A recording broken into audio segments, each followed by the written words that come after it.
Welcome back po sa ating episode. Ako po ang inyong Ate Hershey at sa episode na ito ay itutour po namin kayo sa isa sa lugar dito po sa ating bansa kung saan matitikman po natin ang kanilang mga pagkain at gayon din po ang produkto sa kanila pong lugar.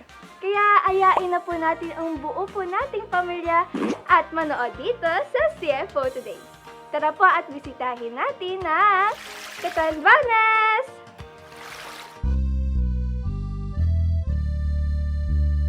Samut-saring mga aktibidad sa Iglesia ni Cristo ay inilulunsad sa CFO Today, sa CFO Today. Unang matutunghayan at ibang gawaing pangkabanalan. Buong pamilya ay may matutuhan sa CFO Today, sa CFO Today. Unang matutunghayan, CFO Today. CFO, CFO, CFO Today. CFO, CFO, CFO Today. Napakasayang pagmasdan, kapisanan at mga samahan. Mga kapatid sa buong mundo sa aktibidad ay ginagalingan. Punong-puno ng entertainment, siguradong kasayahan. Napakaraming matututuhan ng mga tips sa iba't ibang larangan. Sumakay na sa sports activity, matuto ng bagong recipe, bumuo ng masayang kanta at mga iba't ibang art. Mga kaalamang pangkalusugan, mga diskarte at pamamaraan. Estudyante, empleyado naman, lahat tayo magpinabang.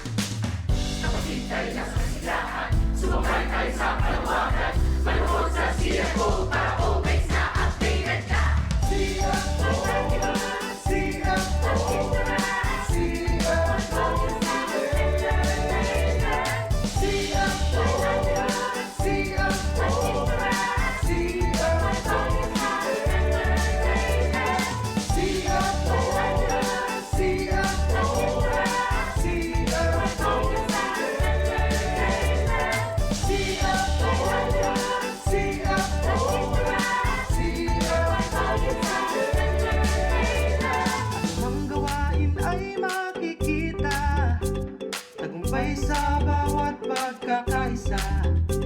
Sa CFO Today, sa CFO Today, dito sa CFO Today. CFO Today. CFO, CFO, CFO Today. CFO, CFO, CFO Today. CFO Today. CFO Today. CFO Today. CFO Today. CFO Today. CFO Today. CFO Today. CFO Today. CFO Today. Hello po mga ka-CFO Today! Ako po ang kapatid na Lace Rodriguez at nandito po tayo ngayon sa Barangay Almuhela, sakop na bayan ng Biga, kung saan matatagpuan natin ang malawak na taniman na abaka.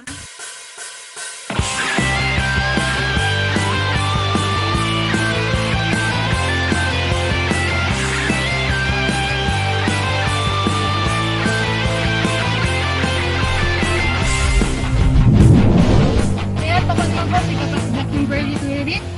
Oh wait ate, baka ibang ka-interest today natin is hindi pa pamilyar sa abaka.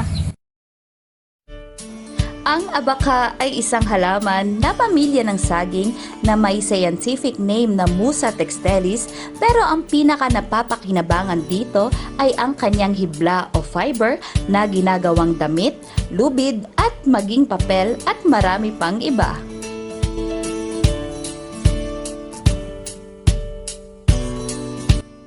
So, yan ang piyagamit ko sa paggibuning karo. Tapos, hanto yan, yung tahi. Tapos, so yan, pang gunting. Tapos yung hantuyan, ito yung piyagamit ko pag tusok. Buran to, tapos yung hanto naman, sukat-sukat ko. Tapos yung hantuyan, iso na to ang kabuuhan. Tapos hantuyan, iso na to yung kagamitan.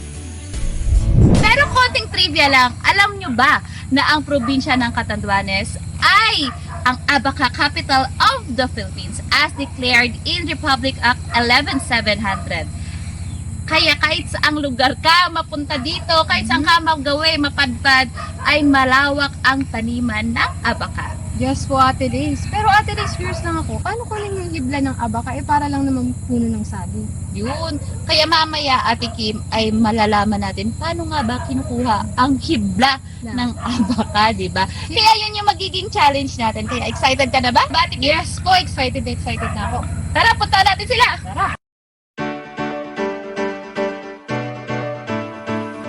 Pero bago ang ating challenge, bayaan muna ninyong ipakita namin sa inyo ang ilang lugar na may magagandang tanawin na maaari ninyong pasyalan kapag kayo ay maglalakbay dito sa Island Province ng Catanduanes.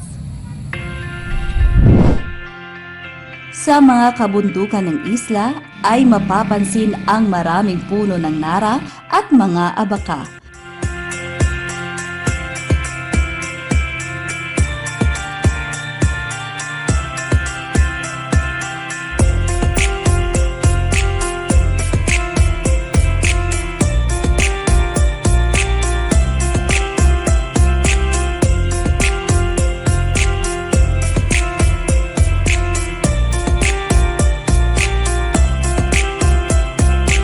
Sa mga kapatagan ay makikita rin ang malalawak na mga taniman ng palay, katulad sa maraming lalawigan ng ating bansa.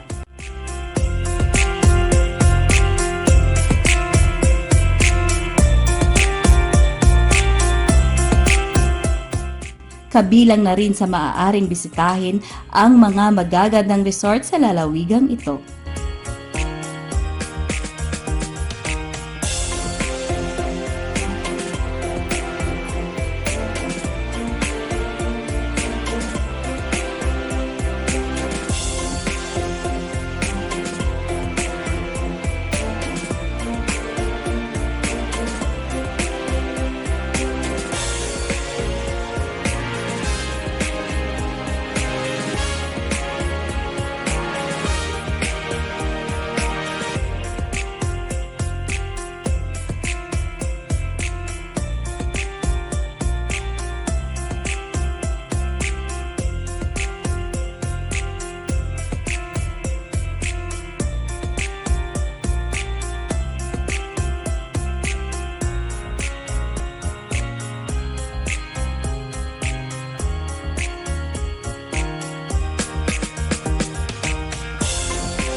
Lahat ng mga tanawing ito ay madaling mapupuntahan dahil ang mga ito ay accessible na sa pamamagitan ng maluluwag at sementadong kalsada. At dahil sa hindi gaanong populated ang lalawigang ito, ay maluwag ang trapiko sa mga kalsada at maginhawa na ang pagbiyahe sa inyong pamamasyal.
Excited na ako ate sa gagawin natin challenge ngayon. Pero syempre meron silang team. So kailangan nilang bumunot para sa kanilang membro. Tama. Kaya tatawagin muna sila para bumunot muna sila ng kanilang mga team members. Hello po mga kapatid, ako po si Ate Marge. Hello po mga kapatid, ako po si Ate Rio. Hello po mga kapatid, ako po si Ate Julie. Hello po mga kapatid, ako po si Jairus. Hello po mga kapatid, ako po si J. Mark. Hello po mga kapatid, ako naman po si Patrick.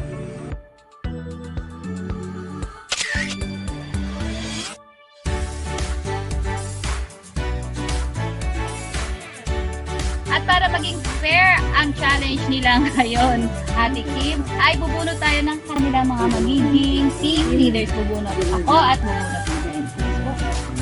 Okay, sa team leader number 1 ay si Ate Marjorie.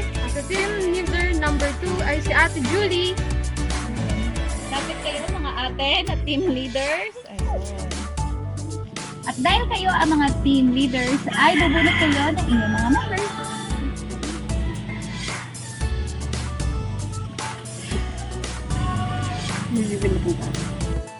At ang mga ka-members ko po ay sina Rio Ann at Jairus. Ang akin naman po ay si KJ Mart at si Kapat. Wow! So, ready na sila. So, ayun, Ate Kim, ready na ang ating mga team.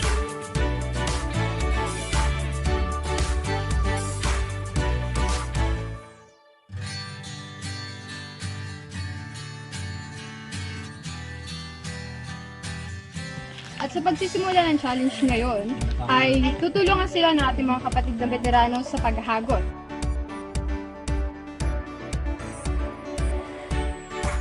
Kung saan ipapakita nila kung paano ang mano-manong pagkukuha ng hibla ng abaka.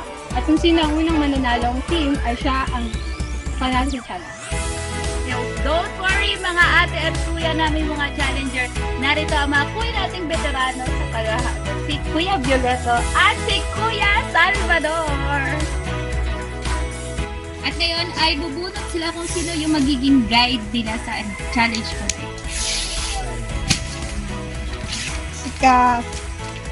Ang guide ko po ay si Violeta Bernal. At sa amin naman po, si Ka Salvador. Yun, sila po yung mga veterans na naghahagot.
So, kailan po pwedeng strike na po ang abaka? Mga ilang taon po? Kung sa unang pagtatanim pa lang, mga 3 taon. Pero pagka ganito na, medyo dati na po. Pagka nakita natin may bunga na yan,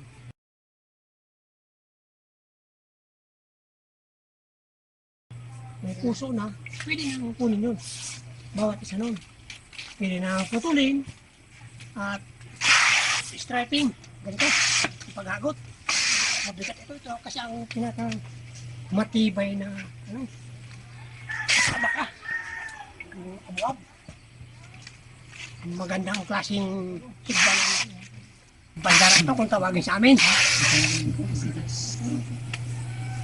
Paano at magkano naman po ang kinikita niyo sa paghahagot? Sa ngayon, bumaba ang presyo nito eh. Dati ito 105. Ngayon nasa 70 na lang. Kaya medyo mahirap ang buhay ngayon. Pagkat masyadong mababa ngayon ang presyo. Hirap na ang buhay namin dito.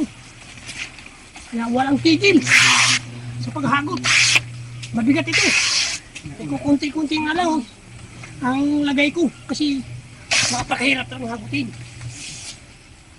Tay, saan niyo po dinadala yung finished product po ng abaka? Naman, dinadala namin sa mga maliliit na tindahan. Binibili nila.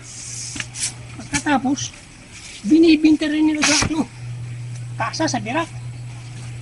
Yun naman ito yung dinadala.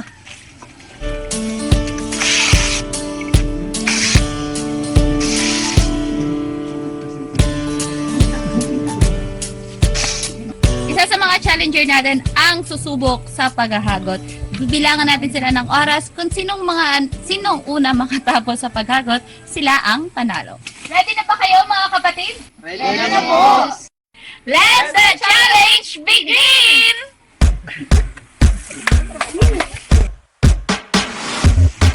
Hi guys! Mahirap ang gusto guys!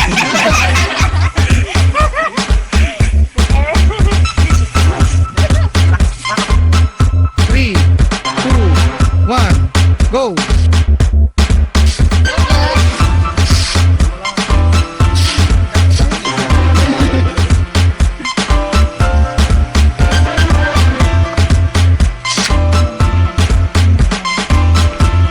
Tapos na?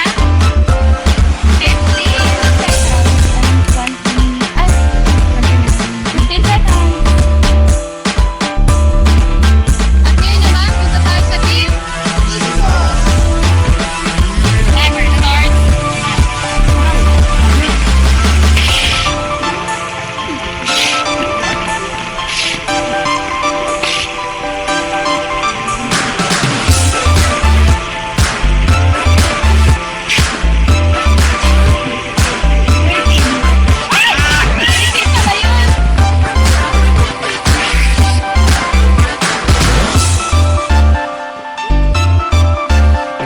Bilang mga host, kailangan namin masubukan kung mahirap ba talaga ang paghahagot. Ano ba ito yan? Pero mauna muna si Ate Kim.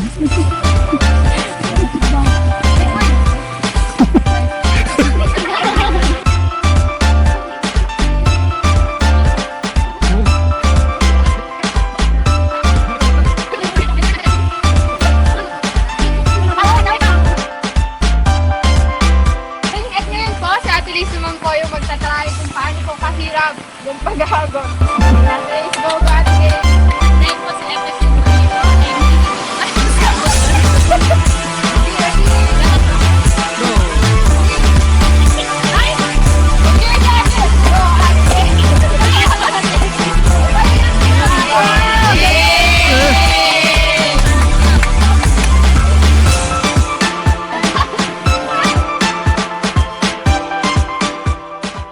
Wow, Ate Kim, amazed na amazed ako kung paano ginagawa yung mano-manong paghihibla ng mga abaka. So, kayo ba? Nag-enjoy ba kayo sa challenge natin? Yes! Tanungin natin si Kuya Jairus. Kuya Jairus, halika muna dito. Yun. Kamusta ang iyong mga braso? Okay lang po. Kuya, ano yung pinakamahirap kanina sa challenge natin? Ano po yung paghila po ng abakas po sa paghagot. Kasi po masyadong mabigat po kasi hindi po masyado na dadala. Kung sa hindi pa po masyado sanay, mahirap po talaga. May nahirapan ka ba namin? pero nag-enjoy ka? Apo, nag-enjoy pa. So, Okay. Okay, ang sunod naman po nating tatanungin sa kapatid na Patrick. Kuya Patrick. Ano po natutunan niyo sa challenge natin ngayong araw? Ang natutunan ko po sa pag-agot po ng mga taga rito po sa Bicol, sa pagproseso po ng kanilang hanap buhay ay dapat na ma-appreciate po ng mga anak po ng mga magulang na naririto po yung paghahanap buhay. Kasi po hindi po madali yung proseso ng pag-produce ng isang abaka po para po maibenta, para lang po magkaroon ng pera na panggugugulin sa pang-araw-araw na pamumuhay. Galing naman talaga ni naman po. Kuya. Kaya yun dapat talagang i-appreciate natin ang ating mga abaka farmers. Lalo na ang ating mga magulang na nagpapakahirap para sa atin. Pero Ate Kim, excited ka na bang malaman kung sino ang nanalo sa ating challenge for today? Yes po, excited na po ako malaman kung sino po yung mananalo sa challenge ngayong araw. So, bago ko po sabihin kung sino po ang mananalong team ngayong araw, ay gusto ko po munang marinig ang ingay ng Team Abuaw! Pakinggan naman natin ang Team Isito! Parang napaka-competitive guys, tapos na po yung challenge nila. At ang nanalo sa Abaka Hands Dripping Challenge today is Team Abuaw! Dahil may ako nanalo. Baka magalitan tayo si manager, yung nasa likod natin. May-ari po na baka na ito. Ayun. Congratulations po mga kapatid! Congratulations po. Papakainin niyo po. Ano pakiramdam niyo na kayo ang nanalo sa ating challenge? Ang masaya po at lalong naging masaya po dahil kami po yung nanalo sa challenge. Medyo nahirapan din po kami kasi medyo magaling din po yung kalaban namin. So, konting-konti lang po yung naman namin sa kanila.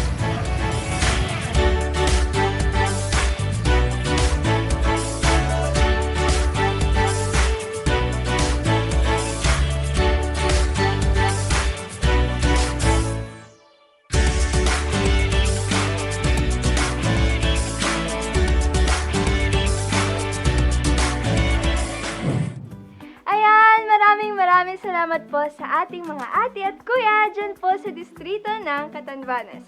Lalo na po sa mga ibinahagi niyo po sa aming kaalaman tungkol sa industriya ng abaka. Maraming salamat po mga ka-CFO today sa pagsama niyo po sa amin ngayong hapon. Huwag niyo po sana kalimutan na i-like and i-share po ang ating episode sa inyo pong social media. And please, don't forget to subscribe to the official Facebook page and YouTube channel of Iglesia ni Cristo Christian Family Organization. Muli, ako po ang inyong Ate Hershey and this is CFO Today! Bye-bye!